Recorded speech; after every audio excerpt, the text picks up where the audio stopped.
These are now rabbinic renditions. Mishnah Avot, Ethics of the Fathers. Look what it says here. And you shouldn't be surprised by the first verse if you understood everything I said on the first hour. Torah is greater than priesthood and royalty. Royalty is acquired through 30 virtues, priesthood through 24. Torah, however, is acquired through 48 virtues. We won't enumerate the virtues. What are the rabbis trying to do here?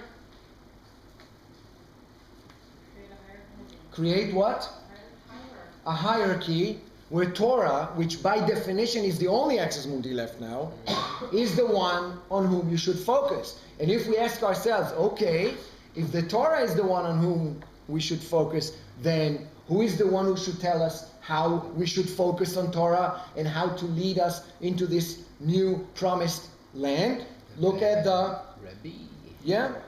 Babylonian Talmud. Our rabbis taught, no wonder, with the passing of the last prophets, Haggai and Zechariah, prophecy left Israel. I want you to hear this with the ears of a post-biblical model era. The ears of a post-biblical model era. Prophecy left Israel, which means what? You're on your own.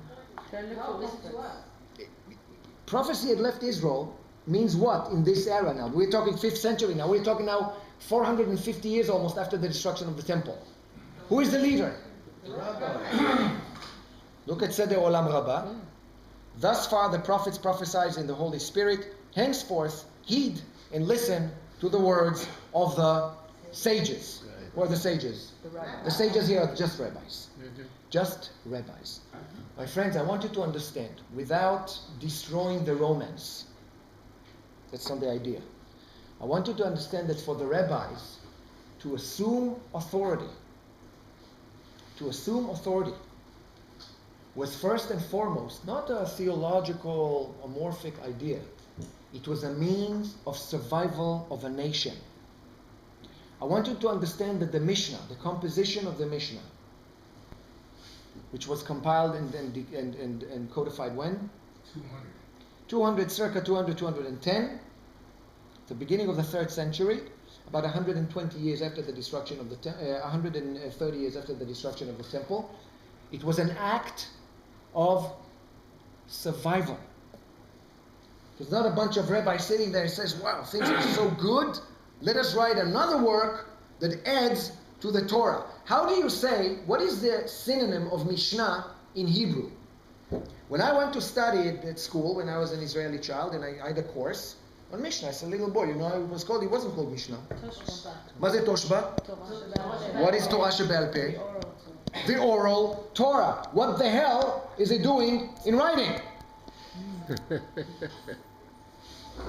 It is by definition supposed to remain oral.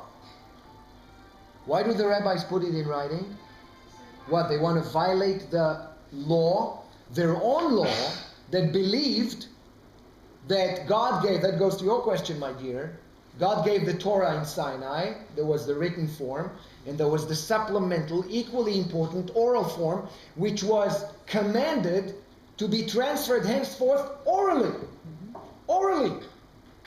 And by the way, there's a reason for it also, a socio-political reason. If you transfer something orally, you really need to remember. If it's in writing, you say, whenever I need to, I'll study it. Something profoundly important about transmitting knowledge orally. It's not just a matter of we don't have enough parchments to write on. There's also some exclusivity about the chain. Because absolutely.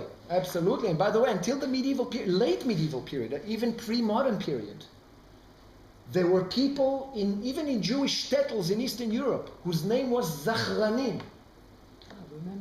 Rememberers. Those would sit on judgment next to the Dayan. And then you would say to them, what does the Babylonian Talmud say? What does the Torah say there? What does it mean?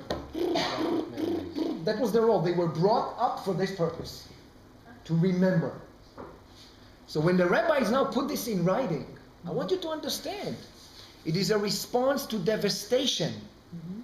Not some sort of a point of grandeur. However, there is another reason behind it.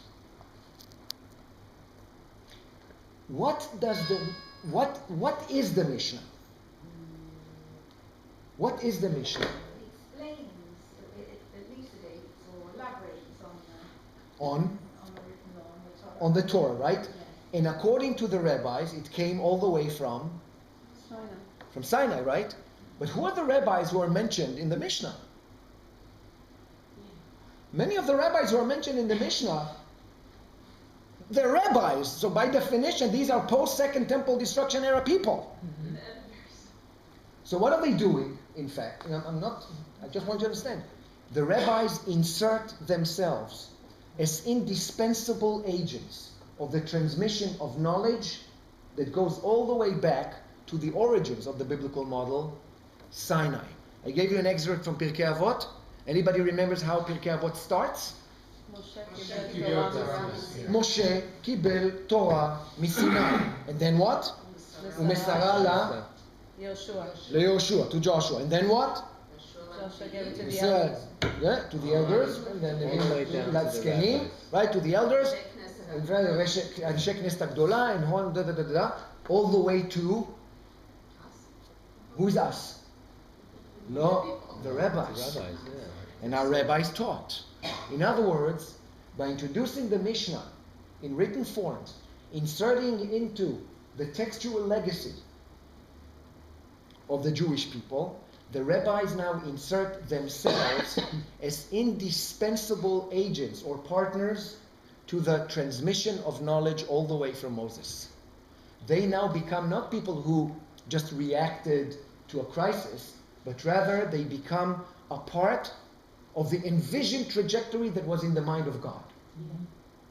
Otherwise, the people could be looking for another sort of divine person. Or more than that. Or more than that. What happens now in the rabbinic period? What happens if somebody comes to the market, says, guess what, guys? I got it. Nice to meet you. I'm a prophet. And they did. I'm a prophet. So now we don't even need to deal with what Deuteronomy deals. How do we know you're a real prophet? How do we know you're a false prophet? There is no prophecy anymore. This model cannot exist until the Messianic era. Now, without undermining the importance of the Messianic era, if you talk about the Messianic era, you're on pretty safe ground. You have time. Right? When somebody asks you, when will you do that, or you want to give yourself some time, say, when the Messiah comes. Okay? When the Messiah comes.